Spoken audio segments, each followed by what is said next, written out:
Rise and grind, everyone. This is Shane with ReDesignYourGrind.com, and today in our Brand Builder 101 Shopify tutorial series, we will be looking at how to initiate a refund through Shopify. Let's dive right in. Okay, we're back in the computer now, and we have jumped into our orders.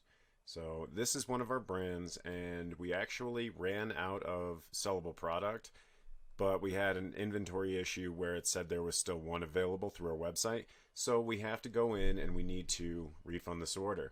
Now, I've already gone ahead and done this, and I actually had some issues with it, but I'll explain that in just a moment. So we click on the order here. It says right here, removed.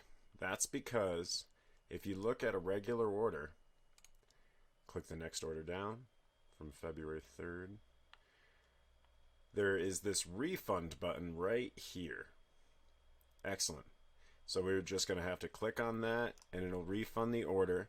Now with this particular order, she had paid with PayPal and we had not set up our PayPal account through Shopify to do refunds, so we had to just sign into our PayPal through Shopify and it worked just fine. And the way we did that was by going to settings and then payment processors. But if we scroll down here, you'll notice that initially it says order confirmation email was sent down here.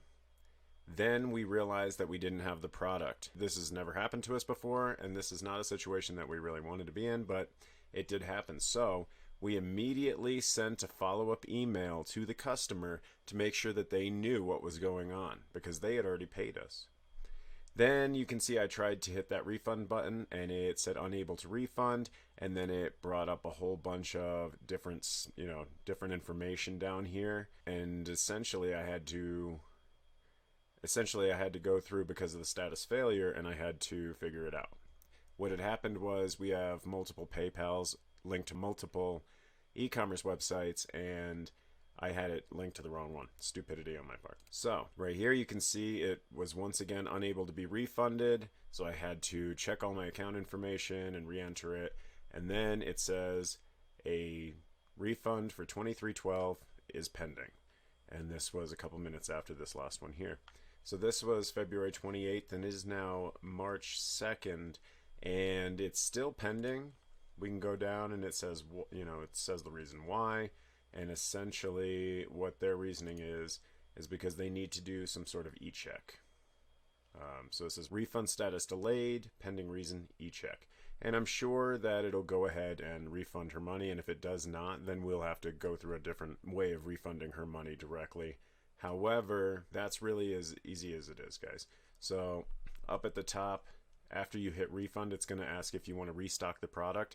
If there was a reason that you're refunding an order other than you actually physically run out of stock, then you may want to do this. You may want to restock it to location. Number one, always get in touch with the customer and let them know what's going on. So that's where you see us send an email down here. Number two, make sure that you get the refund issued as soon as possible, and that you try to word your email in such a way that you can retain the customers so that when that product comes back in to stock, you can sell them that product again. All right, I hope that content was useful to you and your endeavors as a Shopify developer or a new Shopify store owner. If you do have any questions, please leave a comment down below or email us at redesignyourgrind@gmail.com, and we will see you in the next one to redesign your grind. Thanks for watching.